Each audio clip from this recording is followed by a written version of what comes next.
Somewhere in there, there's about 15, maybe 20 projects that really stand out and that have made a difference, are either a masterpiece or an important film.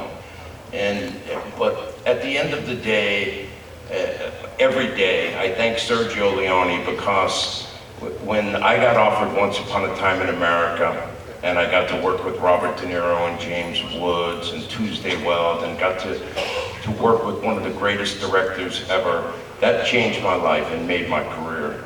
It opened up doors for me, and it led to places that I was able to go.